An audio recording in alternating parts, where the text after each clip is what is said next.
This is episode 1 of the Young Gates podcast from St. Andrews College in Aurora, Ontario, Canada. My name is John Sandham. I'm an old boy of St. Andrews from the class of 2013 and a member of staff working in the Alumni and Advancement Department. This brand new storytelling initiative will feature monthly interviews with prominent and interesting Andrians, yet another way in which we are shining the spotlight on the remarkable accomplishments of our community members. Over the 126-year history of St. Andrews College, just 8 individuals have occupied the office of Headmaster, or head of school. And in November, our current head, Kevin McHenry, announced his plans to retire at the end of the 2026-27 school year. The list of Kevin's accomplishments since taking over as head in 2009 is lengthy and consequential. Simply put, and to borrow the words of our board chair, Mark Etherington, Kevin's legacy includes transformational growth across all facets of school life. 2 weeks after announcing his retirement, I sat down for a conversation with Kevin in his office in Dunlap Hall. I started out by asking how he came to know of St. Andrews and what he thought of the place before he started working here. Well, I began teaching in the public system. I went to public school and ended up at Thornley Secondary School in 1992. York Region. I myself grew up in Mississauga. I was born in Montreal, but grew up, as I said, in Mississauga, and met my future wife, Karen, at Teachers College at Western. And she is originally from Newmarket, so we ended up in York Region.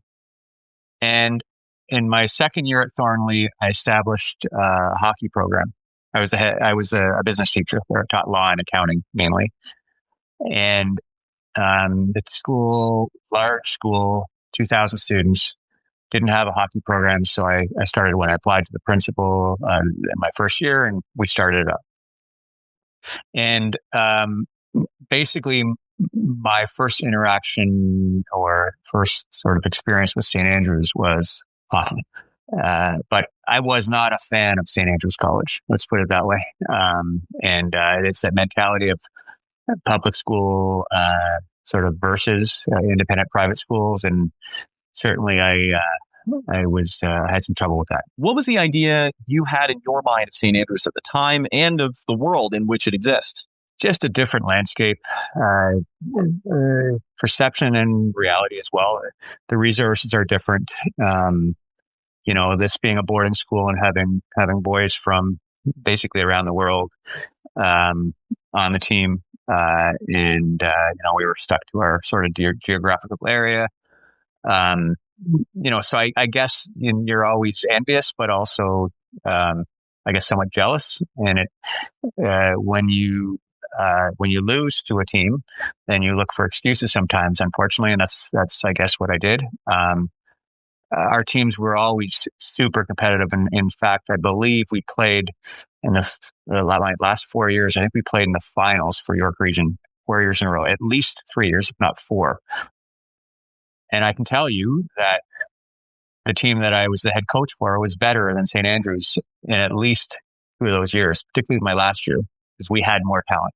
But they had a better coach, and I will readily admit that. But we had quite a rivalry. And so when I ended up, coming to St. Andrews, there were some people at Thornley in particular that were scratching their head and thought I was selling my soul, so to speak. So I ended up taking on the head of business studies at Huron Heights. So I moved from Thornley to Huron Heights. And walking into my first leadership role as head of business at Huron, where, I was probably 33 years old, and the next youngest person of 7 in my department was 43. And so that in itself was a real challenge. The next step from Huron was I was apprenticing there, and I was working as a vice principal, stepping in, etc. Then I got promoted to be a vice principal, and my first placement was at Newmarket High School. That was a wild year. High school vice principals, I'm not sure if there's a more challenging job out there, but it is really, really difficult. And lots of things happened. I learned a great deal, and really enjoyed it. And I saw myself becoming a principal in the very near future. And then one morning, I received a phone call from someone we all know, that is Greg Reed. And Greg moved from being the head of athletics at King City Secondary School to being the athletic director at St. Andrews about 2 years prior to when he called me. And he said, Kevin, there's this role that we are just starting. It's called academic director. And Ted Staunton, the head at that time, Headmaster, has posted it internally and externally. And so I think Greg said to me, I think you should look at it. And my reaction immediately was not a chance. No way. Can't do that. I'm not selling my soul. And that was it, basically, the conversation. And a couple of days later, we spoke again. And, Greg said, you should come on campus and look around. And so, I lived in Newmarket. So I said, came on campus, and I was like, oh, it's pretty nice. I should look at this. So that's how it came to be. I ended up going through a series of interviews, and I'm really grateful to this school, and in particular Ted Staunton, because he sort of took a chance on a pretty young guy that had no independent school experience, no idea, and I was definitely an outlier, and I guess there's something that he thought was appealing about being here, and I was offered the job. I will disclose that I was able to get a leave of absence from the public board for a year. And I can tell you, within the first week, 2 weeks, 2 months, I was going back 1,000%. I found it to be overwhelming here. Not because it was, anything that I hadn't been prepared for, with my experience. But because it was a double cohort year, it was the year that we were right in the middle of the most intrusive part of CMP 1. All right, Campus Master Plan 1. So the gallery it was loud. We had 6 portables. We had just really started a laptop program. We'd gone online with textbooks. And what most confused me was, it was such a busy place, but I just worried about the priority of where the academic program was. And frankly, it wasn't that high of a priority. There's some great students, great teachers, obviously, but the structure, I thought, needed a lot of work. And I was overwhelmed about whether, I could help and work with others to make the impact I think that was needed to be made here. What changed your mind? The thing that came really crystal clear to me was the kids were pretty genuine. And there's a couple outliers for sure. There always are. But I was really impressed with how much admiration there was by everyone, including students, for this place. And I on the paying for school credits here, I'm an academic leader here. How does that work? I was used to the mentality of, when I was a vice principal at Newmarket High, I'd have parents that would come in and say, like, my tax money is going to pay your salary. You're doing a terrible job, right? It's the same equation. I found the parents here to be very, very rational for the most part. And professional, and you can work with that. And that was my primary role because there was so much change that happened. I felt very confident as I continued to move along because I could see the changes happening on all kinds of levels in the school. I mean, Ted Staunton was a true change agent for this school. And a lot of that happened before I came. And, what wasn't happening enough was the academic side of things. And so, the first thing I really try to do is put the priority back in the academic program. And the birth of the Guided Learning Center happened. GLC, as it's called today. I worked closely with my good friend Alan Halstead, and he was a rock to establish that program. where effectively students had to complete their work or there was consequences. And those consequences were pulled from co-curriculars. And that was a colossal battle for 3 years, a colossal battle. The GLC was full at times with 60 boys, not out in the fields on the ice. And we communicated with parents, and it was, I could write a book alone on just that experience, but it changed the culture. And again, it's not me. It was a concept that we thought of. We had the full team. We had the teachers on board, the parents came on board, and eventually the students, most of them were already on board. That program still exists today, and it's been refined. But the core of it is the exact same. The GLC and GLC Plus and all different programs that have been established that are still in place today occurred in that first 5 years of my time as academic director. When did you find out about Ted's retirement, and what happened after that announcement was made? His leadership style was very different than mine, and I think we complemented one another pretty well. I was the beneficiary of coming after Ted. When you get further and further ingrained in the culture of St. Andrews, you want to be here. And, at about, the Christmas holidays in my first year, I knew I wanted to come back. I knew I did. Basically, so in January, I wrote my letter and resigned from the public school board, and they were great. And basically from that day forward, I aspired to be the head of the school. And I knew I had a lot of work to do. But that was the first thought of what's next down the road. This school is sort of a landing place often for experienced heads. So I knew it would be a very much of an uphill battle. Ted was great at communicating and saying, I think I got a couple of years left. And all of a sudden he said, I'm retiring. And first thing I said to him was, look, can you not stick around for another couple of years? Like, I just don't know if I don't know if I have a shot here. So he's supportive, and the process began, and it was a whirlwind, but it all worked out.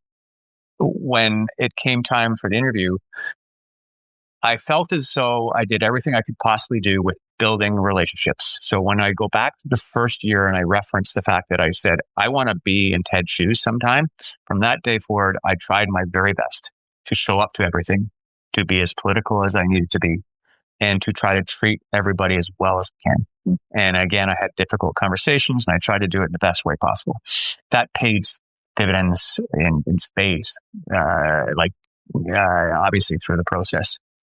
To me, the ace in the hole was my wife, a tremendously talented professional that was prepared to give up her career. She was the principal of the school.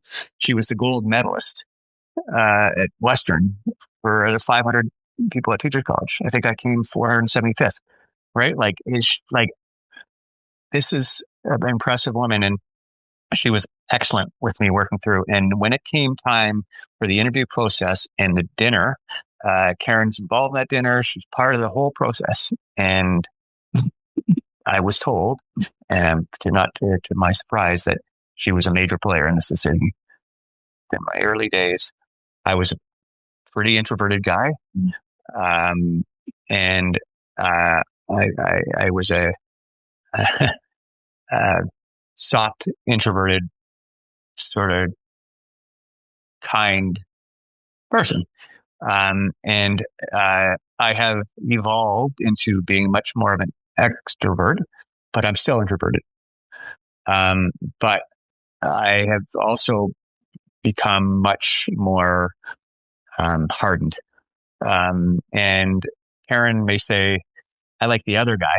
And I get that for sure. And I hope to get further back to that guy, in retirement. But the job changes you. I still try to do everything with keeping, people at the forefront, doing right for people and culture. But this is a challenging role, and there's a lot going on when you're, with all of the things that are happening, and now being 360 employees. It's a big job, and so I think my personality has evolved in just the nature of the beast. I've often heard the head of school in an independent school referred to as more of a CEO than a principal. That would suggest to me that maybe the programmatic side is not necessarily the focus. I feel as though I'm pretty in tune with the academic program because that's where the stream I came through. I understand it. I have a passion for it. But in reality, I also have a leadership team of 12 people that, I have to work with and understand and support. And there's only so many hours in the day. And I often say this to the boys. I said it on my retirement day. I said, I regret not being around as much as I'd like to be. Love to watch every single game. I'd love to go to the robotics tournaments, the debating, all the music festivals. But obviously that's not feasible, and it stresses me out because I wish I could do all that. So you would be not telling the truth as a head if you said you were the leader of the academic program. Mike Palick is leading the academic program, along with an incredible team of assistant heads, department heads, supporters, teachers, staff, and you have to have that. You have to have a super, super strong leadership team, in which we have here, and I would say we have at this and at St. Anne's, and that's what makes it go. Let's talk about some of the accomplishments of your tenure. The obvious thing, maybe because it's the most visible, is the dramatic change in the buildings and in the campus. Where did that focus come from? What were the gaps you were looking to fill with the Not an Ordinary Place campaign, number one, and some of the other additions since? One of the core parts of my interview is I talked about the campus master plan and how I viewed what we were going to do next. You'll recall, if you've been around for some time, that as I said, double court year and the buildings, middle school, open a gallery, the art center, incredible buildings, and such a successful build. And so what was next? And what was next was likely going to be about a 330 to 340 seat theater, a standalone theater. And that was a very good concept. Like, we didn't have a great theater. We had Ketchum, which is an auditorium. And so I really am a big believer in multi-use space. When you build something, it has to be used as much as possible. So I really felt as though we needed a place to house the entire school community. That was number one for me. And that involved doing what we did with regard to doubling the square footage of the stage, going to Stratford, seeing the theater around, consulting with people like Will Schooler, obviously, and effectively, that was a big part of the campus master plan that I thought was a priority at the beginning. And that theater alone in those days was $9 million just for the theater. Then there's Ketchum and all, but big money to blow out the walls, ceiling. Everybody has seen it now, but it allows us to house a total of 750 people in that space, and that's amazing. And then from there, of course, we wanted to address the dining hall and all the renovations, et cetera, et cetera. And a really important part, understandably, for the board was we need to address our arts. We need to address music in particular. And because you will recall that the music facility was underneath the dining hall.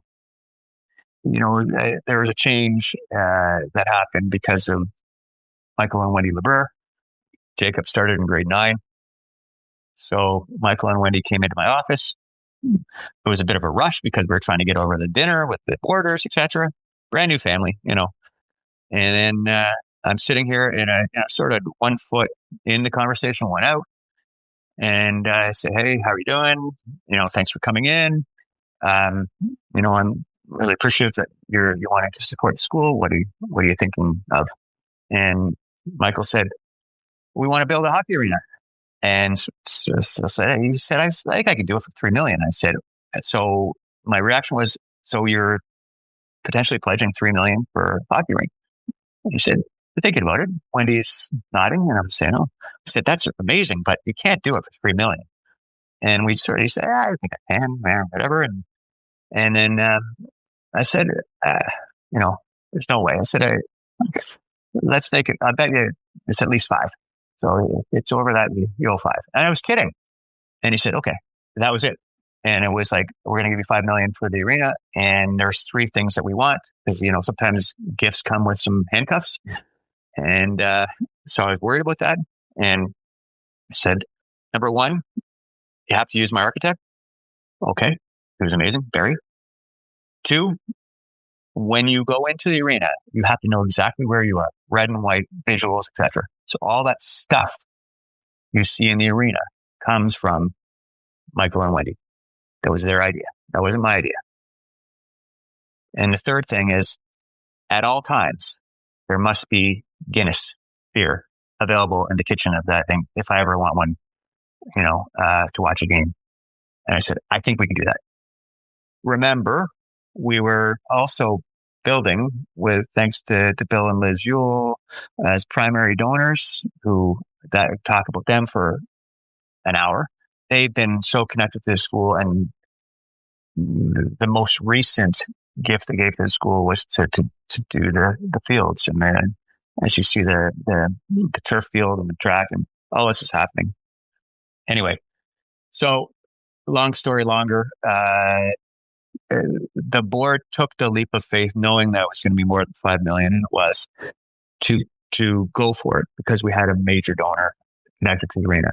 And that has been an absolute game changer on all kinds of levels, not just for our hockey program, but it is such an amazing facility on all levels for our students, and they're regularly up there. Well, to me, this all paints a bigger picture of your ability to develop and maintain these relationships with members of the community. There's another name that comes to mind there that is going to be a big part of your story. That's the Dunnans.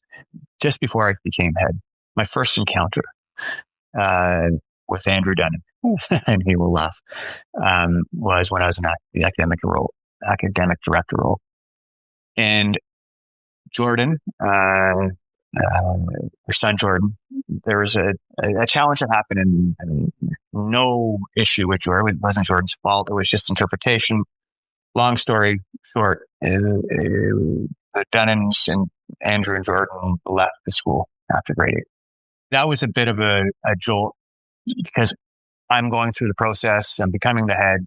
I know this family can be a real difference maker here. I like them very much. So in the fall of that year, Jordan at Aurora High called Andrew and said, "Let's have lunch again." We regularly had lunch, and Jordan missed the place. Ultimately came back for grade 10 to the school. That was really, obviously, really important to St. Andrews and St. Anne's. And we became very good friends. When they opened the house, Karen and I were invited to go over for a drink before Christmas. And I walked into the house, and immediately I said, "Andrew, oh my God, this is a girls' school. What are we doing here?" And he laughed and I laughed. That was the first time we talked about it. Because in my interview, and when I talked about my vision for the process, I talked about the facility, I talked about the places to house the entire school, I talked about the music facility, et cetera, et cetera. But, what I didn't talk about was the partner school. It was so clear to me that with the travel distance between the girls' schools, that was waning hard. And we were staying in open houses to parents that, yeah, we interact with girls, but it was harder and harder to really be genuine about that. But we wanted to find a school that was nearby, and it was impossible. Impossible. We looked at a number of things in like public schools that were for sale, Montessori's, and it just wasn't right. We got to the point where Andrew owned lots of acreage, and he had a desire to build and develop that property, and it was frustrated by the many hurdles that you have to overcome to be able to develop 150 acres. And I can still remember when Andrew called me and said, we need to have lunch. And so we went over to our normal spot, which is down in Joya and Aurora. And he said, I just sold it all. And I just went, what? you did what? I never had the expectation that their home was going to become a girls' school, but sort of in the back of my mind, we talked a lot about it. And Andrew and Ed are very philanthropic. And they're amazing people within the community. They do so much in York Region people don't know about. They're amazing, amazing people that don't want any notoriety. I thought there was a facade. Shortly thereafter, I think maybe there's a little, I call it seller's remorse. Maybe I'm talking out of turn here.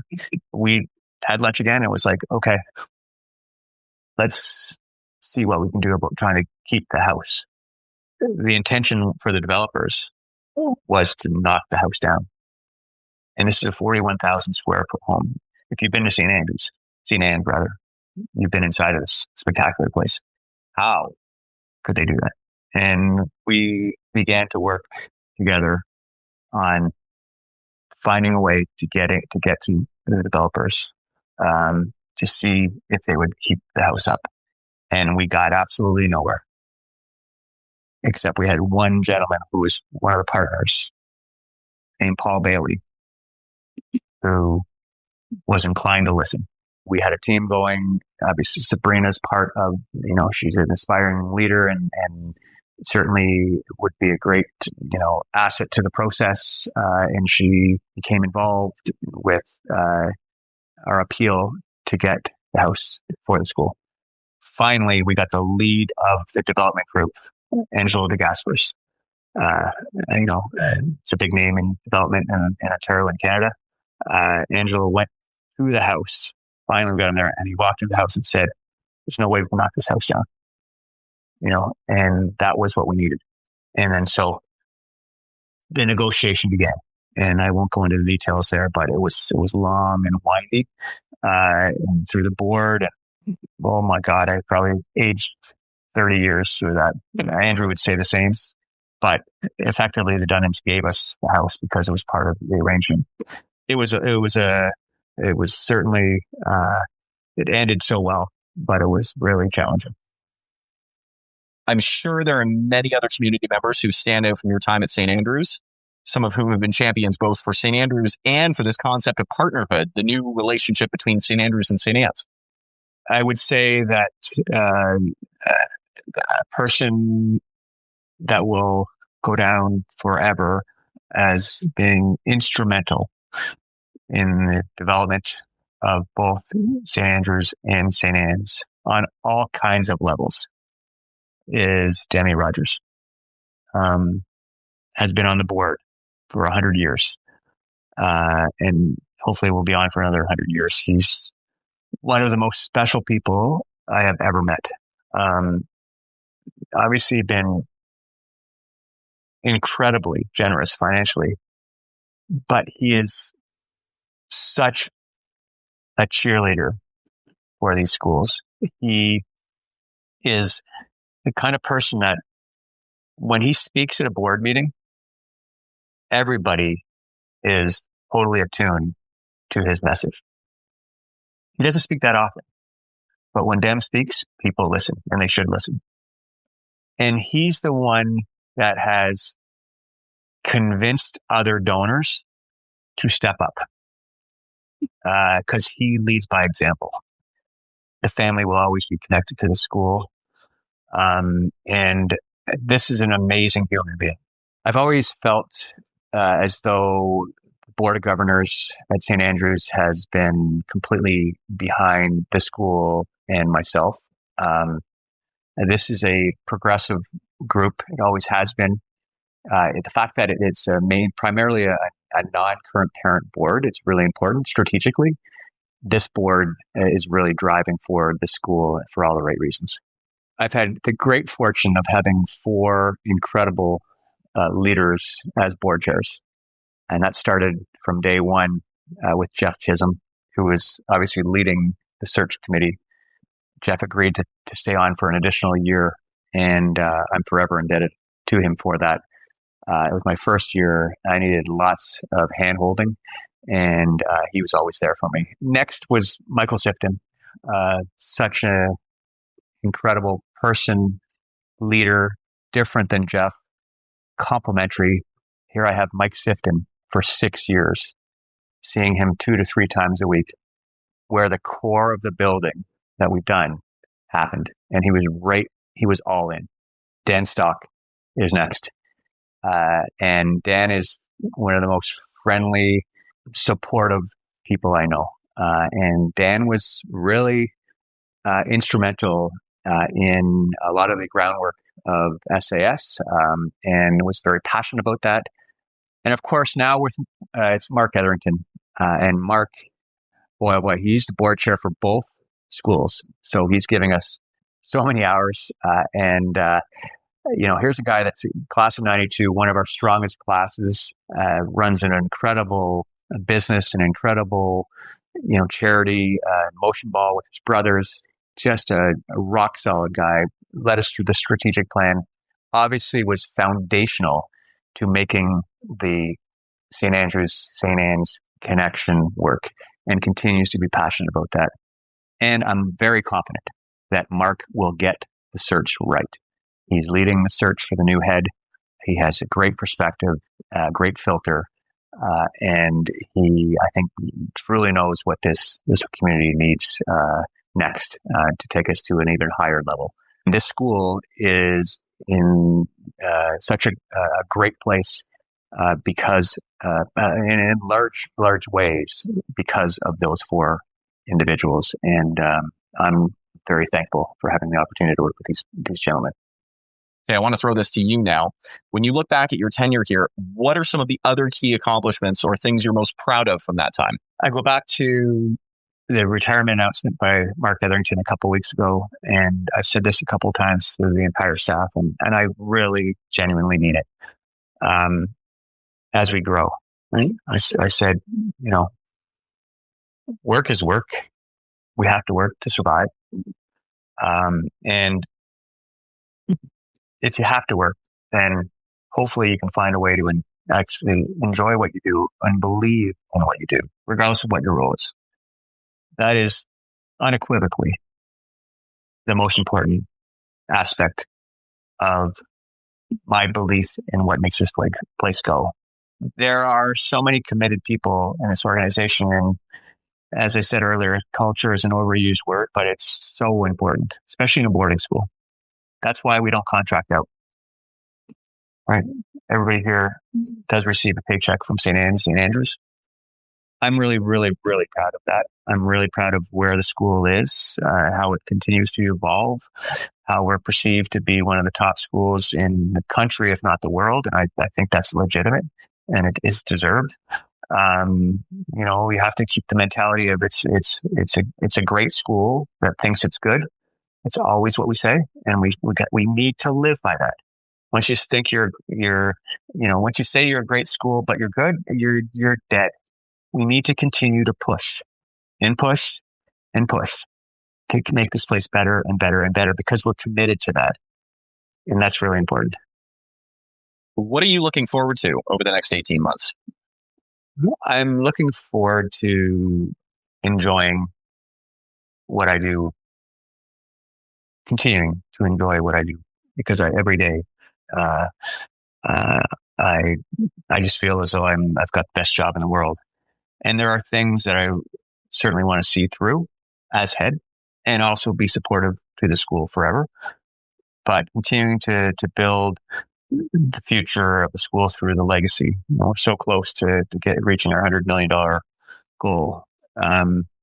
There's a capital project that I think will be not a huge one, but it's significant that I'd like to get going, and so that the new head can finish it off, so to speak.